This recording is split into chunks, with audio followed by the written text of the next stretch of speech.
Mine were never so pleasant. Okay, question of the day. So, how do we make our industry more appealing? How do we better attract talent? So, I have some views on this, but as always, I would love to hear from you because I think most stats, reports, and people in the know will say that, let's be honest, in our industry, it seems like we've always had a challenge with attrition, and now it seems it's even more difficult to get people to come into the industry. I can remember, we never really had a problem, even with some volume numbers, getting people in. There were a lot of contact centers in the city I was working in, and people used to just do the rounds. It was quite well known that you could leave school or college and just practically walk straight into a job. Gordon is kicking us off. Thank you, Gordon. Um, Gordon Petrie, this is sell the wider story. It's not just answering phones to people. There you go. That's a cracker to get us going. And I wonder how we do this. I know of a lot of individuals that do go out to schools and colleges and sell a better, more accurate picture of just the great career you can have in our industry. But how do we make it more appealing? And I think Gordon has got us off to a flyer. Good morning, Catherine. Good to see you. Good to see you. Do you have a view on this? How do we better attract talent? Um, Dara says, create and promote clear career paths for development. What a great shout, Dara. I'm sure, like a lot of us, I fell into this by accident and accidentally realized I could have a good career. So there was not that clear and promoted career path, Dara. So I think that's spot on. Scott Williams says, personally, I'm not sure the issue is attracting talent. There are plenty of post college university joiners. It is retaining talent. Great, great shout. Scott, what do you think the issue is then with not being able to retain that talent? Why do you think we lose people? Um, Clayton is here. Lovely Clayton. Hey, sorry I'm late. Hope everyone is well. And it's sad to see we're already wearing beanies. No, it's a bobble hat, but I have mangled it in the washing machine, unfortunately. So it's very misshapen, much like my head. I'm only wearing it because I have no hair, Clayton, and I'm cold. uh, Danny Green, my problem isn't getting people in the role. Unfortunately for the business, I lose a lot of people internally, but that's kind of great, isn't it? So we actually sell development because we know that we are a revolving door for the wider business. But I'd rather this than lose people externally. And I don't think that is a problem at all, isn't it? That's something to be very, very, very proud of. I used to love in the contact centers I worked in seeing former team members of mine in new positions doing great stuff. It was a huge part of the satisfaction that you got for the role. I always have a view might not be the right one. Well, share it anyway. Share it anyway.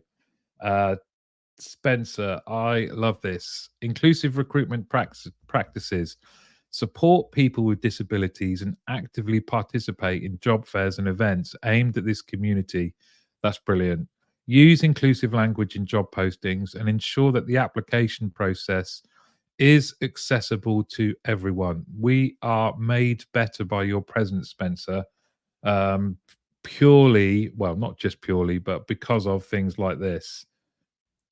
Gordon says, I started on the phones, have been in change for 20 plus years now, all started in the contact center. That is great. Oh, Gordon, there's someone on the job seekers post that I do that will be great for you to connect with, looking for a change manager role. Um, do check that post out from yesterday. Nick Sellers says, attrition relates to retaining talent. Don't we already attract good talent? Look at everyone here on the call and all the well-known names around the industry. Do we need more talent or to retain and develop what we have? And that's very much along the lines of Scott and Danny's point. So I think you are spot on there, Nick. And I would include you in that.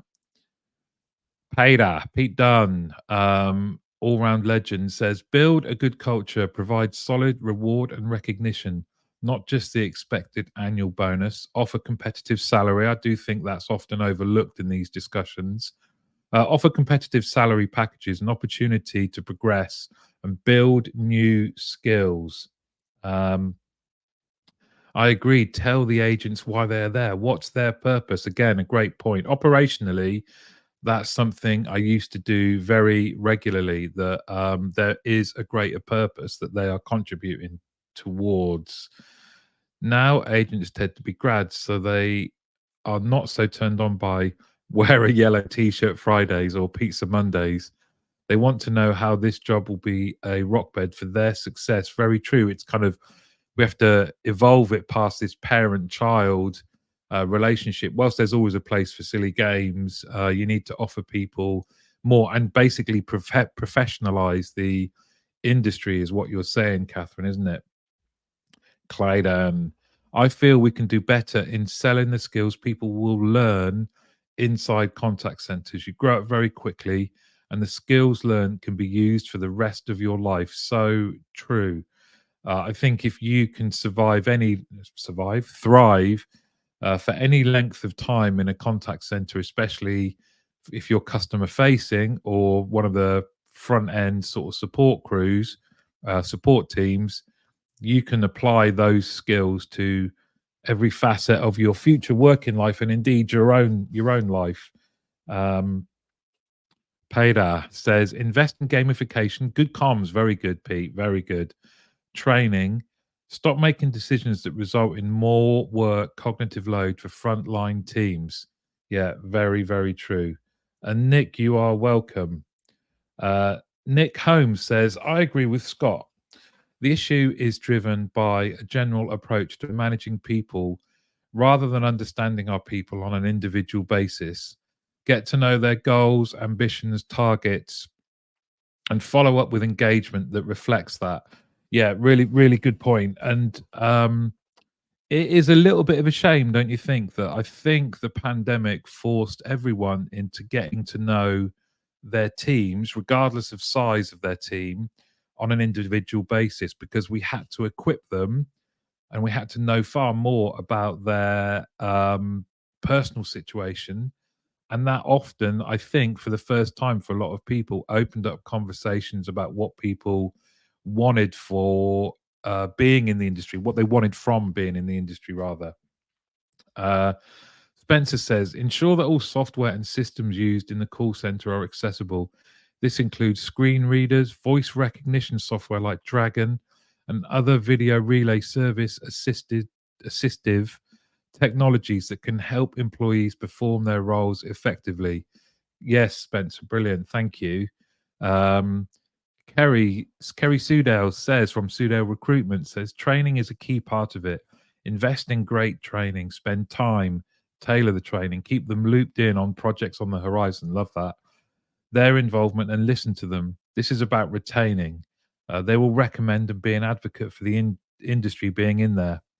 So many customers pinch great talent from the contact center can be an amazing stepping stone for development, especially with more businesses wanting to be more customer centric. What better way than hiring people? Let's cut it off. What better pay than hiring people involved? I guess I'm going to guess. But yeah, really, really good point. And again, that's that retention theme that keeps coming up. Perry Fletcher, good to see you. It's all about selling the stepping stones. There you go. You and Kerry, one after another. It's all about selling the stepping stones and the success stories we have within the industry of career growth. But as many said, this does not stop when people are in the door. What is the career journey employees can take, courses, etc., with the YouTuber success, etc., of today? What the next generation want overnight success. So, what can we do as a business to show them the light? yeah, if you have people coming in that want to be successful in a side hustle, how can the skills of working in a contact center and the experience of that help them in maybe their other ventures as well? Because certainly the attitude towards work has changed, hasn't it? Just how people want to operate and how they expect work to treat them. And I think this kind of disruption, I see it as positive.